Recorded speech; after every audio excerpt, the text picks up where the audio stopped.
Assalamualaikum warahmatullahi wabarakatuh. Perkenalkan, nama saya Adham Muzakir Zafa, NIM akhir 128, biasa dipanggil Moja. Kali ini aku bakal ceritain tentang salah satu nabi dari 25 nabi yang wajib kita ketahui, yaitu Nabi Yakub. Kenapa Nabi Yakub? Karena Nabi Yakub ini bisa dibilang penuh dengan kesabarannya. Bayangin ada bapak-bapak memiliki 12 anak.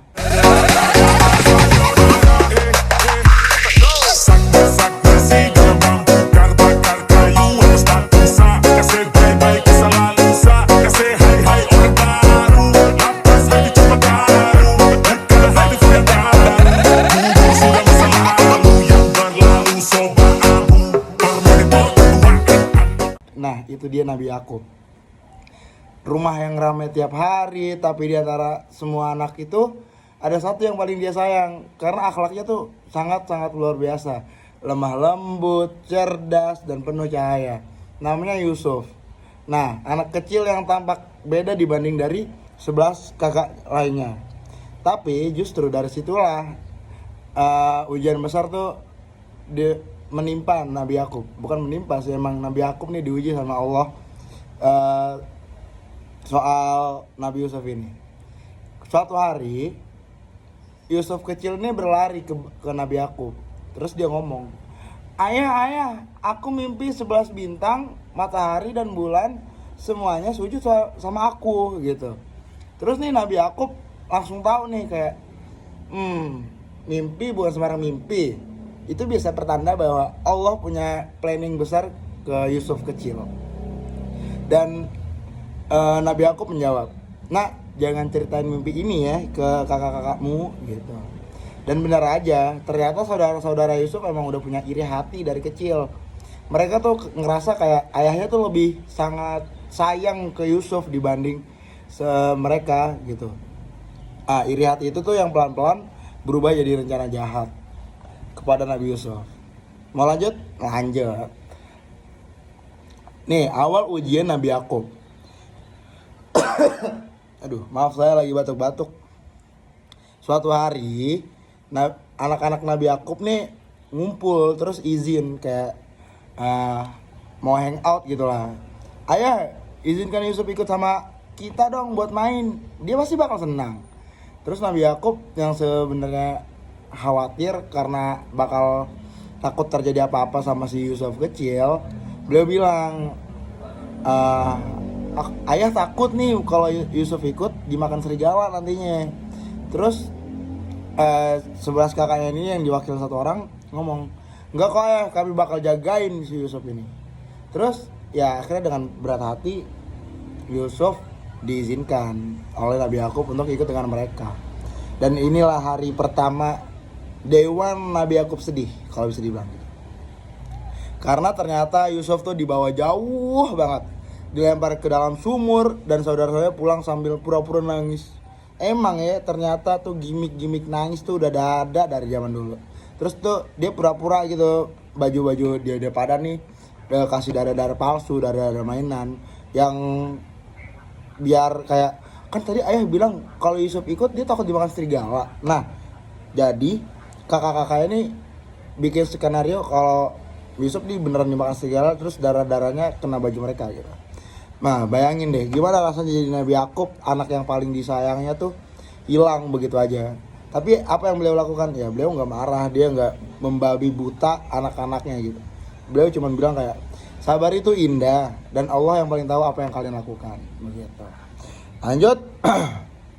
Setelah terjadi kejadian yang memilukan terhadap Nabi Yusuf, terus itu tuh nggak sebentar ya teman-teman ya, itu tuh bertahun-tahun Nabi Yusuf tuh nggak balik ke rumahnya, ke Nabi Yakub. Terus orang-orang di kampung mereka bilang kayak, udahlah Yakub, Yusuf tuh udah mati, nggak usah mikir yang enggak kalau Yusuf tuh masih hidup. Itu sangat-sangat tidak mungkin. Tapi Nabi Yakub tuh mungkin udah punya mindset kayak, mungkin impossible is nothing. Wah. Terus beliau tuh nggak ada henti-hentinya berdoa, terus malahan rindu, walaupun kata Dilan rindu itu berat. Terus dia juga, beliau juga percaya kalau bahwa tidak ada kehilangan yang sia-sia di sisi Allah. Terus saking sedihnya nih, Nabi Yakub itu sampai buta teman-teman. Tapi beliau tetap sabar. Dia nangis-nangis sampai air mata kering dan akhirnya buta. Terus ya dia tetap sabar. Bukan sabar yang pasrah, tapi sabar yang dia percaya kalau ada hikmah Allah di balik semua ini. Di tempat yang jauh kita pergi ke kota Mesir, ke negeri Mesir. Yusuf tumbuh menjadi pemuda yang ganteng, cerdas dan berwibawa. Di sini kita nggak bakal ceritain bagaimana Nabi Yusuf keluar dari sumur itu karena kita ceritanya Nabi Yakub. Oke. Allah itu memberikan dia kemampuan untuk menafsirkan mimpi. Nah, dia tuh diuji berkali-kali juga sama seperti bapaknya, Nabi Yakub. Dia difitnah, dipenjara, dia dianaktirikan lah sama masyarakat Mesir, dianggap remeh. Tapi Yusuf tuh selalu sabar ya karena seperti Nabi Yakub tadi, dia tuh sangat sabar. Sampai akhirnya karena kemampuan tafsir mimpinya, Yusuf nih diangkat nih jadi menteri keuangan. Yang mana nih menteri keuangan itu nomor 2 setelah raja. Dan itulah rencana Allah mulai terbuka. Nah, pada suatu ketika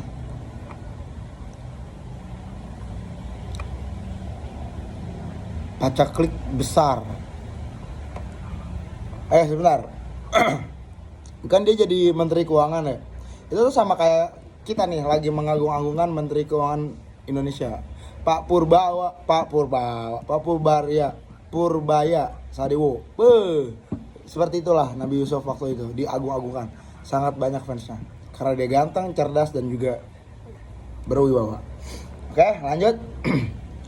Kemana si Nabi Yusuf nih yang kita tahu sendiri dia banyak difitnah salah satunya oleh salah satu istri yang pura-pura padahal si istri ini yang mau sama Nabi Yusuf, tapi si Yusuf ini difitnah. Begitulah ya. Pokoknya lanjut ke ceritanya. Pada suatu ketika terjadi paceklik besar. Ibarat kata ini COVID-19. Tapi ini kan gak ada 19 nih. Nah, orang-orang tuh dari berbagai negeri tuh datang buat ke Mesir cuma buat minta makan, teman-teman. Nah, di antara rombongan orang-orang ini ada sekelompok pria yang gak lain adalah saudara-saudara si Yusuf. Ya, pasti lah. Namanya juga 11 orang sama Yusuf jadi 12. 11 orang nih datang ke Mesir. Enggak bareng Nabi Yakub. Karena Nabi Yakub udah tua ya. Nabi Yakub udah tua dan akhirnya 11 orang ini datang ke Mesir buat minta makanan. Ya mungkin di rumahnya udah habis kali makanannya. Nah, yang kurang ajarnya si Nabi Yusuf nih nggak dikenalin sama saudara-saudaranya. Terus untungnya Nabi Yusuf masih berbaik hati lah ya dan tidak sombong. Dia masih kenalin sama abang-abangnya. Dibilang soke, dibilangin so oke. Gue santai aja karena gue memang oke. Gue pakai snapback, gue memang nge-swag. Banyak orang rese tapi gue tetap respect. Gue cewek. Walaupun abang-abangnya udah pernah berbuat jahat sama dia, dibuang ke sumur, kurang ajar emang tuh. Nah, ya bisa kalau kita sebagai manusia biasa mah bisa aja kita balas dendam ke mereka-mereka nih. Tapi Nabi Yusuf ini lebih milih buat memaafkan orang-orang itu. Karena dia udah tahu ini bakal terjadi dari bagian dari takdir Allah. Dan Yusuf akhirnya menyuruh mereka pulang dan membawa ayah mereka kemari. Sebelum itu Yusuf menitipkan bajunya ke kakak-kakaknya, ke abang-abang. Terus ketika saudara Yusuf udah sampai di rumah, mereka tuh bawa kabar ya yang tadi saya bilang tadi, bahwasanya Yusuf tuh masih hidup. Ayah ternyata Yusuf masih hidup. Bayangin Nabi Yakub nih yang hidupnya udah bisa dibilang parah deh, bertahun-tahun tuh kayak kaget, kayak shock, kayak wow gitu. Hatinya tuh kayak hidup lagi, rindu yang dipendam puluhan tahun akhirnya dapat petunjuk arah. Lalu Yusuf mengirimkan bajunya tadi yang dititipin tuh, terus dideketin ke wajahnya. Dia Nabi Yakub yang tadinya buta tuh perlahan penglihatannya kembali. Terus akhirnya Nabi Yakub nih dibawa. Kan tadi kan Nabi Yusuf minta tuh ke abang-abangnya buat yaudah nih gua kasih makanan, bahasa kasar gitu ya, nih gua kasih makanan tapi lu bawa bokap nih kemari gitu ke Mesir sama gue titipin baju nih gitu kan. Akhirnya nih abang-abang yang kurang ajar tadi yang udah dimaafin, gak usah kurang ajar lagi kita sebut, itu membawa Nabi Yakub ke Mesir. Nih bayangin aja nih di gerbang kota nih si Nabi Yakub dan abang-abangnya disambut oleh Nabi Yusuf kayak seorang ayah yang udah tua, matanya kembali terang, berjalan pelan banget karena udah tua kan, menuju istana. Di depan sana berdiri anak yang paling dia cintai, paling dia sayangi, dan paling oleh Nabi Yakub nih hilang puluhan tahun lamanya. Dan begitu mereka saling melihat, Yusuf nih langsung memeluk ayahnya dan nangis terharu-haru terseduh-seduh. Begitu juga Nabi Yakub ya teman-teman. Dan di saat itu semua rasa sakit, rindu, tangis, kehilangan, bahkan semuanya tuh digantikan kebahagiaan. Dan inilah puncak kesabaran dari Nabi Yakub. Nah, kenapa sih aku milih cerita ini? Ya karena kisah ini tuh ngajarin kita bahwa sabar itu bukan nunggu tanpa perasaan. Sabar tuh gimana cara kita nahan diri agar tetap percaya sama Allah walau hati kita tuh remuk seremuk-remuknya. Bayangin Nabi Yakub tuh, anak yang paling dia sayang, yang paling deh, tiba-tiba diajak main terus karena dia khawatir takut dimakan serigala, sama abangnya malah dibuang ke sumur tuh. Kurang ajar sama abang-abangnya.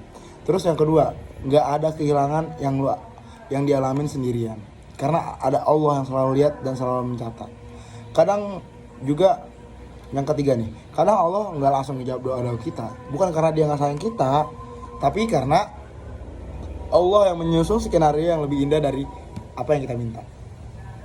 Yang keempat, rindu yang dijaga dengan iman nanti pasti kembali, sama seperti Yakub dan Yusuf. Tapi rindu dengan iman ini bukan berarti kalian nih rindu pacar kalian terus bukan pacar, tapi mantan.